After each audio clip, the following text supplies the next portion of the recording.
Good day, everyone. My name is Tizel Kate Caballero, together with my groupmates, Miss Kyle Dane Apal and Rhea Joy Gaba. We will be discussing Republic Act number 10175, an act defining cybercrime, providing for the prevention, investigation, suppression, and the imposition of penalties, therefore and for other purposes, be it enacted by the Senate of the House of Representatives of the Philippines in Congress assembled. Chapter 1, Preliminary Provisions. Section 1, Title. This act shall be known as the Cybercrime Prevention Act of 2012. Section 2, Declaration of Policy. The state recognizes the vital role of information and communications industries such as content production, telecommunication, broadcasting, electronic commerce, and data processing in the nation's overall social and economic development. Because of the vast development of technology and its great impact to our economy, the government needs to address the same in order to prevent and protect the Filipinos from being a victim of cyberspace illegal transactions and avoiding further harm or damage caused by using technology.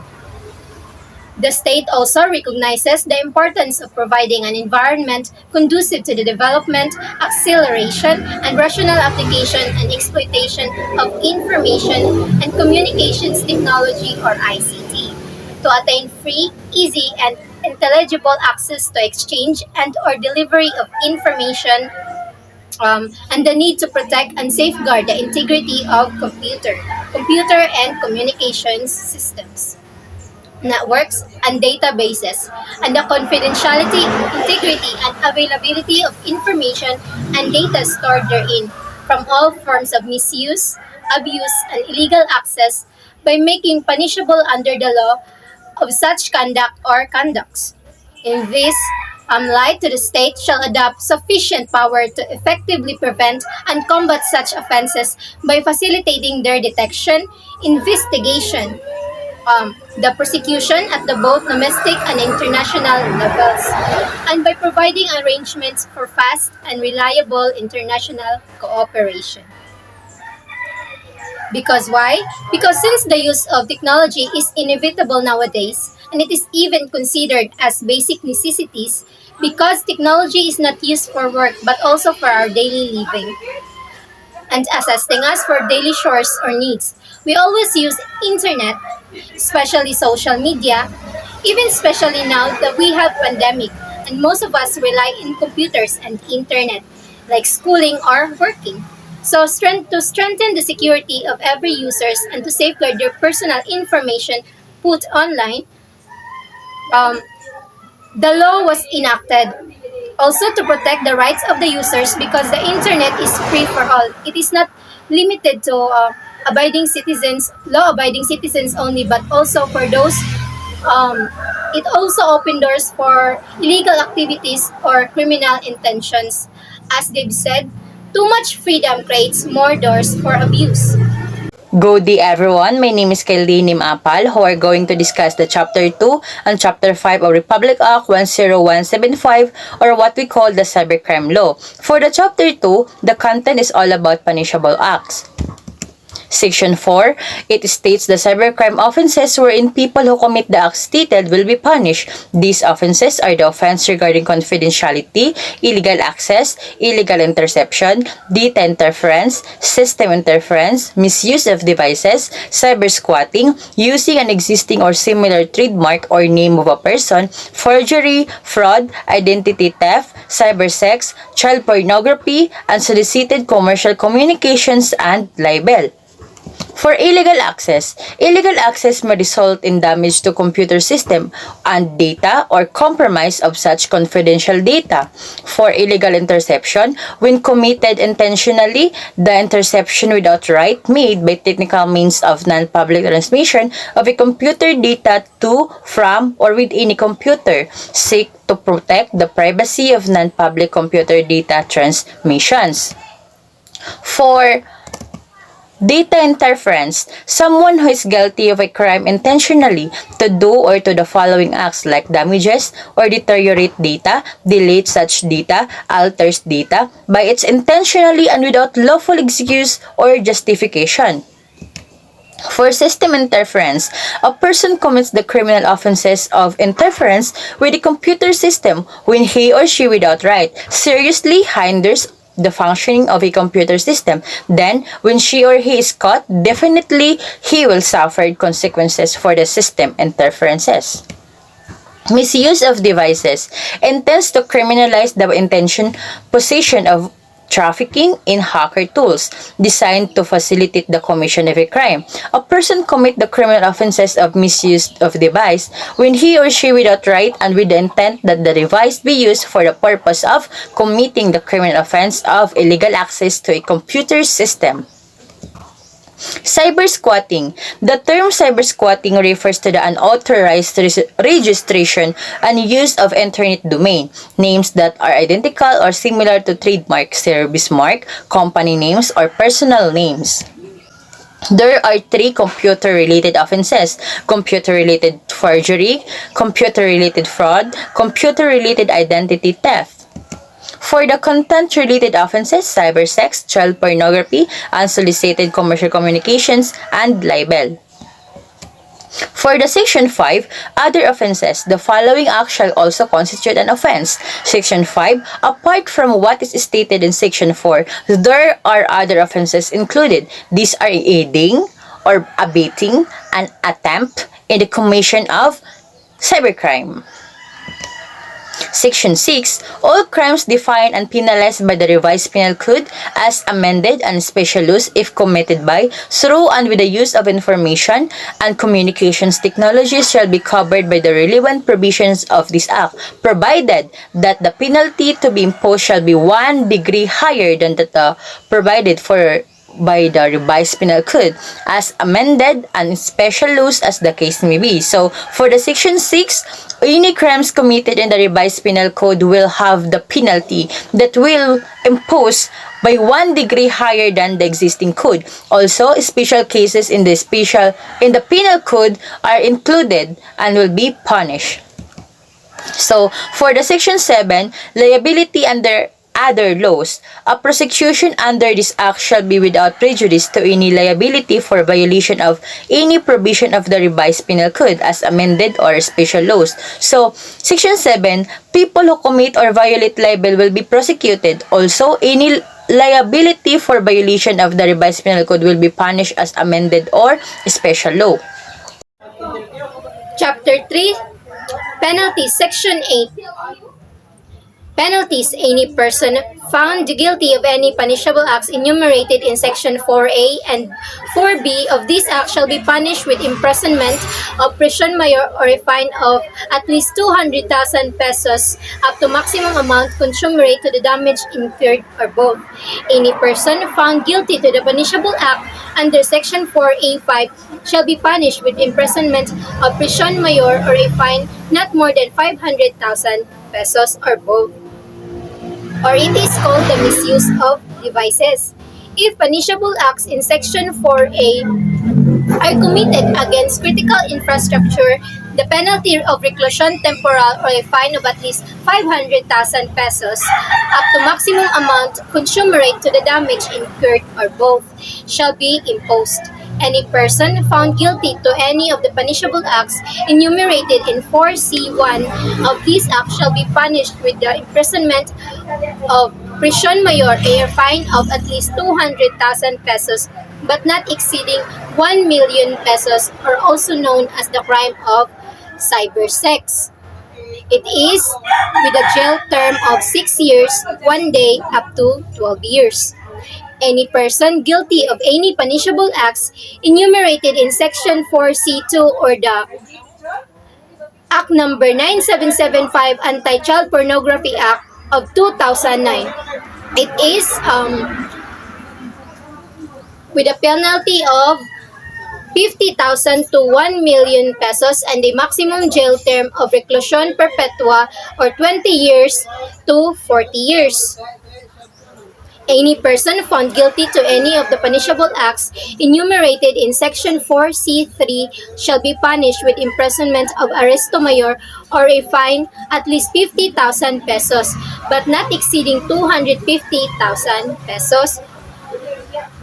As for libel, the unlawful or the prohibited acts of libel as defined in Article 355 of the Revised Penal Code as amended, committed through a computer system or any other similar means which may be devised in the future shall be punishable for 6 years and 1 day up to 12 years. Any person found guilty of any punishable acts enumerated in Section 5 or aiding or abetting in the commission of cybercrime or the attempt in commission of cybercrime shall be punished with imprisonment of 1 degree lower than that prescribed penalty for the offense or a fine of at least 100,000 pesos but not exceeding 500,000 pesos or both.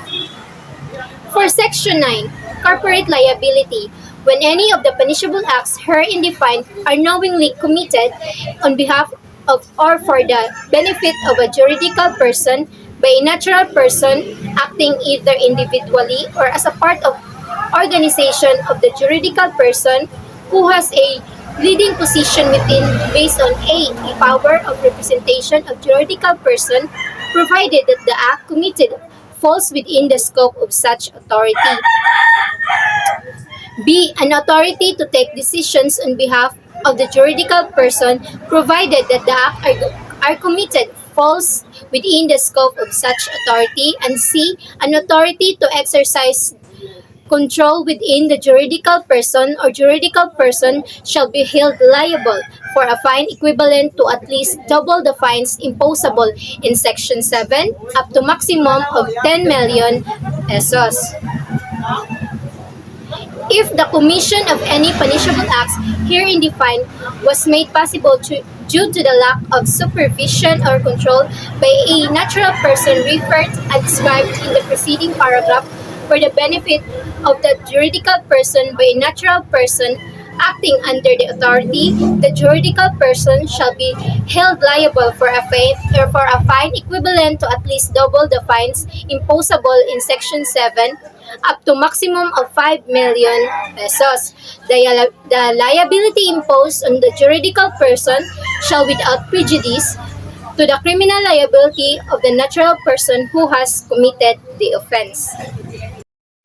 Chapter 4 of RA 10175 is the enforcement and implementation. So enforcement are those persons who authorize to execute such law or to enforce the law. Implementation also means to put in the laws in order to process the moving of an idea or actions from concept to reality. Section 10 is the law enforcement authorities. The National Bureau of Investigation or the NBI and the Philippine National Police or the PNP shall be responsible for the efficient and effective law enforcement of the provision of this act. So, in order to monitor and lessen the encounter of cybercrime, the NBI and the PNP shall organize a cybercrime unit or center manned by special investigators. So furthermore, criminal justice agents such as law enforcement, prosecutors, and judges are responsible for the prevention, mitigation, detection, investigation, prosecution, and the adjudication of cybercrime. So they all have the authorities to exclusively handle cases involving violations of this act. Section 11 is the duties of law enforcement authorities. So, to ensure that the technical nature of cybercrime and its prevention is given focus and considering the procedures involved for international cooperation, the law enforcement authorities, specifically the computer or technology crime divisions or units, are responsible for the investigation of cybercrimes. So they are required to submit timely and regular reports including pre-operation, post-operation, and investigation results and such other documents as may be required to Department of Justice or DOJ for review and monitoring. Section 12 is the real-time collection of traffic data. So traffic data refer only to the communications origin, destination, route, time, date, size, duration, or type of underlying service, but not the content nor identities. So traffic data simply means that only referring to any data process for the purpose of the conveyance of communication on an electronic communication network. So the law enforcement authorities with due cause shall be authorized to collect record by technical or electronic means. And Section 4 is the disclosure of computer data. Law enforcement authorities, upon securing a court warrant, shall issue an order requiring any person or service provider to disclose or submit subscribers' information within 72 hours. So a warrant must be secured to authorize the disclosure of the computer data. So this is called a warrant to disclosure computer data, which also called WDCD. The law enforcement has also this 72 hours from the receipt of the order because of the means about protecting the data against unintentional, unlawful, or unauthorized access. Section 18 is the exclusionary rule. Any evidence procured without a valid warrant or beyond the authority of the same shall be inadmissible for any proceeding before any court or tribunal. So it is really not applicable to the court if the way of solving cases have no admissibility of evidence. So it should be relevant to the issue and is not excluded by the law or these rules. So the validity is a must. Section 19 is restricting or blocking access to computer data. So when a computer data is prima facie found to be in violation of the provision of this act, the DOJ shall issue an order to restrict or block access to such computer data. So prima facie means that which suffices for the proof of particular fact until contradicted and overcome by other evidence. So Section 20, non-compliance, failure to comply with the provisions of Chapter 4 hereof, specifically the orders from law enforcement authority, shall be punished as a violation of Presidential Decree Number 1829 with imprisonment of prison correctional in its maximum period of or a fine of 100,000 pesos or both for each and every non-compliance with an order issued by law enforcement authorities. Chapter 5, Jurisdiction. Section 21, the regional trial court shall have jurisdiction over any violation of the provision of this act, including any violation committed by Filipino national regardless of the place of commission. Jurisdiction shall lie if any of the elements was committed within the Philippines or committed with the use of any computer system wholly or partly situated in the country, or when by such commission any damage is caused to a neutral or juridical person who at the time of the offense was committed was in the Philippines. So, for the Section 21, every Filipino who commits the act will be imprisoned regardless where they are in the world, only if the act was committed in the Philippines. So, that would be all. That would be the report of the group. Hope you like it, and thank you so much. Can't get enough